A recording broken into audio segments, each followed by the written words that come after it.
Welcome to Our Girl Relationships. We talk about the problems people face in their day-to-day lives. Let's start with the video. So, from the first day that I met my future mother-in-law, we rubbed each other the wrong way. It wasn't anything I did or anything that she said. It's just that our vibes didn't match. And we knew from the first moment that it's going to be a difficult relationship. Honestly, I didn't even care because I have to spend my life with my fiance and not his mother. For all I cared, she might not even be in the picture at all.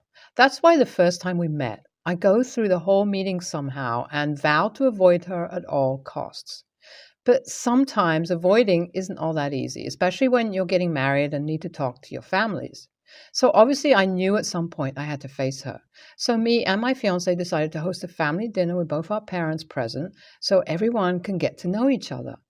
We invited them all on a Sunday, and I mentally prepared myself to face two moms. My own mom can be very difficult at times, and to think I have to deal with my fiance's mom too was a little too much, but I did my best.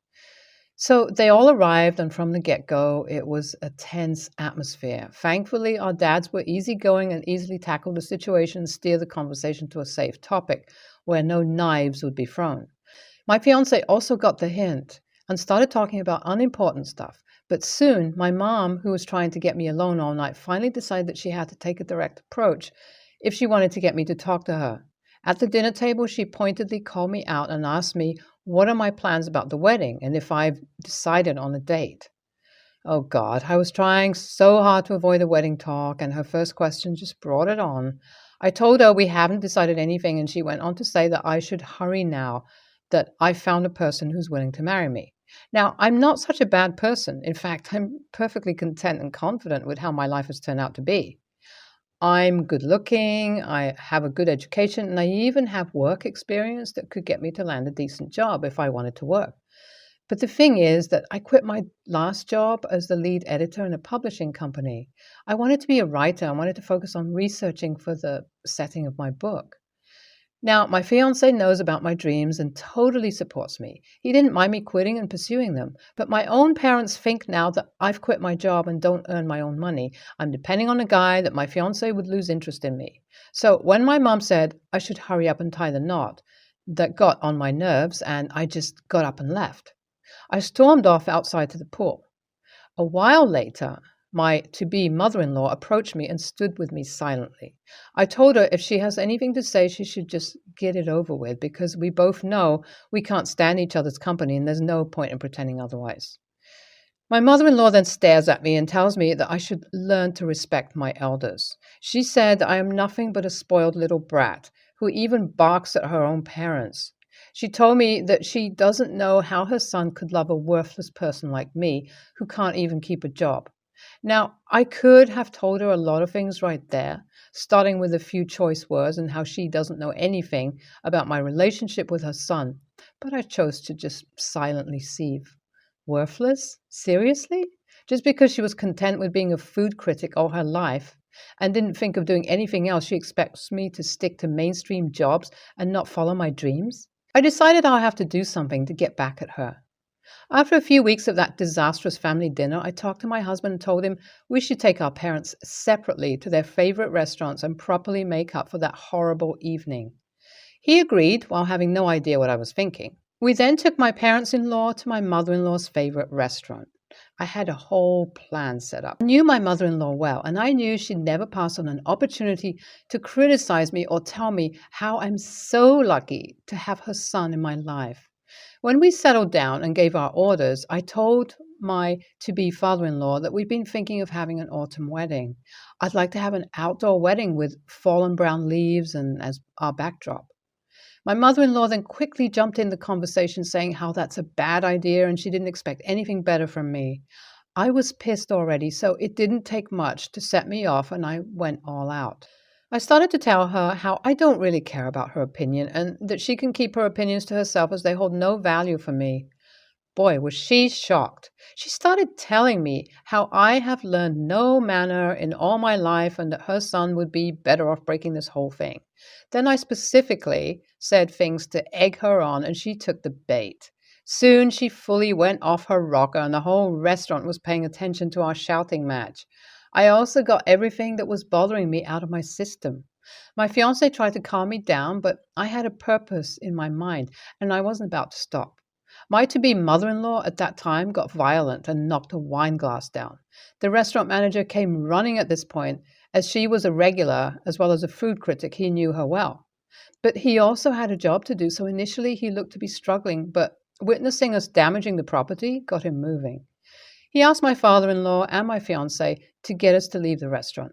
Finally, when I got quiet for a few minutes, my mother in law also calmed down enough to realize what had happened. The manager saw us out personally and informed us that he doesn't have a choice and that we are all banned from the restaurant as it is their policy, and he can't bend the rules even for a critic. That was my goal from the start, and seeing the look on mother-in-law's face after she realized what just happened was the most satisfying thing. She was so pissed off at that point that she couldn't even string up sentences together to express herself. She just left seething in rage, and I finally left with my fiancé. He was also very angry with me for going out of control, but I know him and he'll calm down soon. I know you all are going to think that I'm an a-hole and that I took it too far, but I swear to you, God, you don't know my mother-in-law. Merely telling the incident isn't the same as listening to her tone or suffering under her critical gaze. I'm not this kind of person normally, but as this concerned my whole life, I had to make a stand before things got worse. Just try to put yourself in my shoes and then tell me, do you really think I'm the real a-hole here? Should I have just left the matter alone and suffered even after getting married? I mean, it's not like I can ask my husband to cut all ties with her. Would you have done things differently in my place? My wedding is in 2 weeks. Most of the preparation is done, but last night my fiancé asked me to do something for him, and if I can sincerely do it, he said he'll be really thankful. He asked me to make up with his mother, as we both are really important women in his life, and he doesn't want to be split between us all his life. His request wasn't unreasonable, so I told him I'll think about it. After a lot of thought, I've decided that I should really talk to my mother-in-law, as it'll just make a lot of things easier and save a lot of my energy. I'm going to meet her this evening, so I'll update here once we talk. Honestly, I don't know what I was thinking. Maybe I didn't want to believe people can change, or maybe I wanted to always justify my past actions. Either way, I was fully prepared for another meeting that was going to end in disaster, but my mother-in-law and her actions fully surprised me. We went to an evening cafe and ordered our drinks. I started the conversation by being upfront and straight with her. I told her that if it was up to me, I'd never meet her on my own volition. But as my life is soon going to be connected with her son permanently, and that means she'll be a part of it, I needed to do this. I told her that my fiancé was the one to wish that we make up, but upon thinking, I also think it's wise for us to accept each other the way we are, and the fact that we'd never see eye to eye on many things. But it's also a wise move if we can put everything aside and find a way to be in the same room without it ending in a fighting match. I didn't expect her to agree with me. I was more or less expecting her to say something along the lines of how she would never accept such a worthless person like me in her life. So when she said that she also thinks the same and is willing to work with me for the sake of her son, I was completely shocked. And then I realized something else. This person right there is not just my mother-in-law. She's someone's mom. She also has emotions, and she doesn't just trample on every little bug. Maybe that is what made it a little easier for me to talk to her. She's human, and it's fine for her to have her own opinions. We finally came to an agreement to try our best to give each other freedom of being a different spirit than ourselves, and we keep our distance in matters that don't directly affect us. I promise her that I'll spend the holidays with her and maybe even call her sometimes. We finally were able to have our first chat without it ending in a screaming match. Hopefully, things don't get worse for the sake of the person we both love. We can be humane to each other. YTA. Oh my God, what kind of person publicly humiliates their whole family just for the sake of petty revenge? You didn't only get her banned, you ruined her reputation at her workplace, considering how she's a food critic. EAH. So just because your to-be mother-in-law was being an a-hole, you decided to be an even bigger one? Is that how people solve problems nowadays? And you didn't only took revenge on her, you also dragged your fiancé and your father-in-law in it. You seriously lack some judgment. I'm Chinese, and no one in my family uses deodorant. We shower every day and use soap, but we don't use deodorant, and I don't really sweat either except when doing intense exercise. I didn't find it was weird until in high school when people put on deodorant in locker rooms and I was confused and asked them what it was. I'd never had anyone complain about my body odor, but I accidentally told someone I didn't use deodorant because I didn't think it was a big deal. And they told me it was gross and that I stink, and I got bullied for it. Kept my mouth shut after that and wore deodorant so I wouldn't seem weird. Around my early 20s, I stopped wearing deodorant again, and no one noticed, including my very opinionated roommates.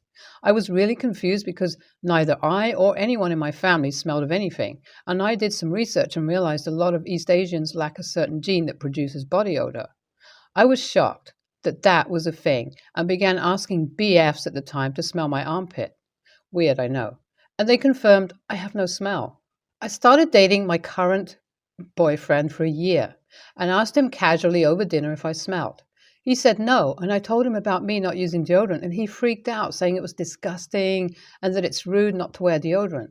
I was surprised because he literally said I didn't smell and told him about the research showing gene differences for Asians, and he shrugged it off, saying everyone is the same, the no smelling lack of a gene is fake, and refused to look when I sent him studies showing it was real.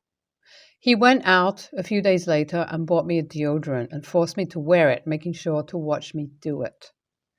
I decided to take the deodorant out of the tube as an experiment and applied an empty tub while he was watching to see if he really noticed a difference if I smelled.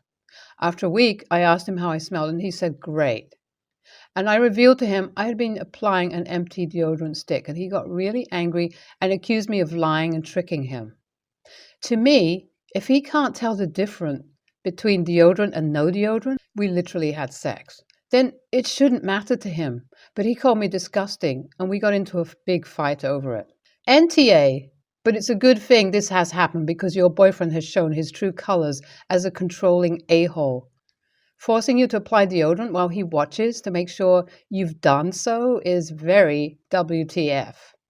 You should break up with him. NTA can confirm my wife is from East Asia and she never has needed deodorant. In fact, she doesn't really sweat at all. Also, in her home country, deodorant is kind of a pain to find.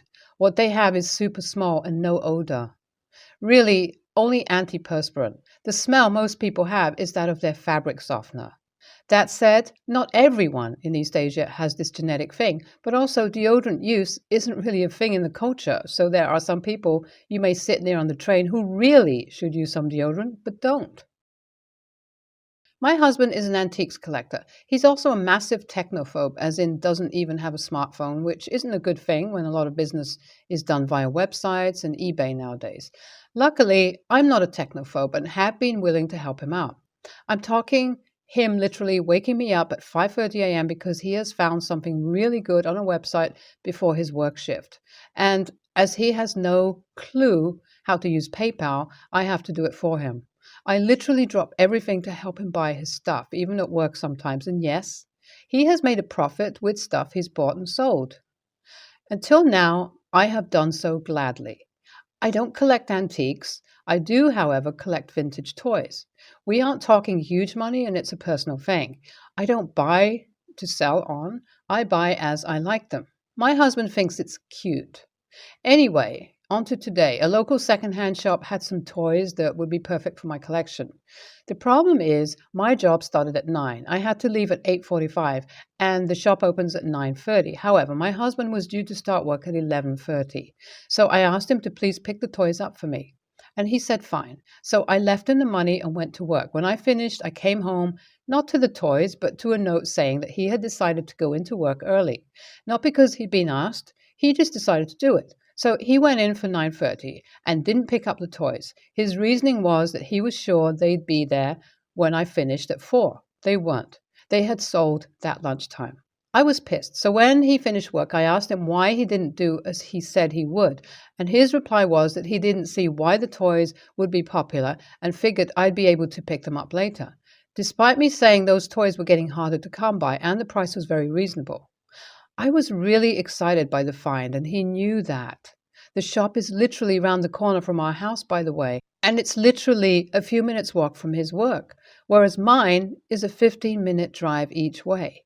He then said my collection is silly, whereas his isn't, and I should Get over it. And he makes more from his hobby. He also works longer hours than me, though the reason for that is I had to cut down on work due to disability. I used to earn more than him until around 4 years ago. It also took a while to get my money back from him. So I told him from now on, he can figure out eBay and PayPal and websites on his own, and I was done helping him, as the one thing he said he would help me, he went back on. He's now saying I'm being petty, as his hobby is worth more than mine.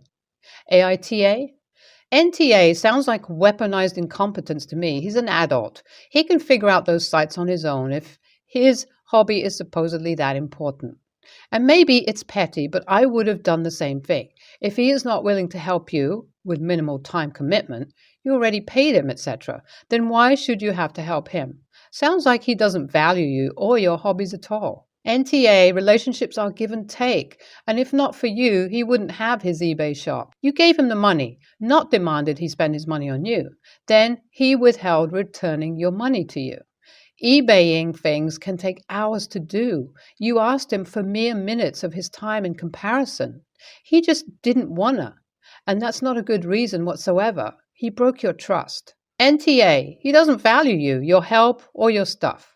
You are perfectly within reason to force him to grow up and learn new things.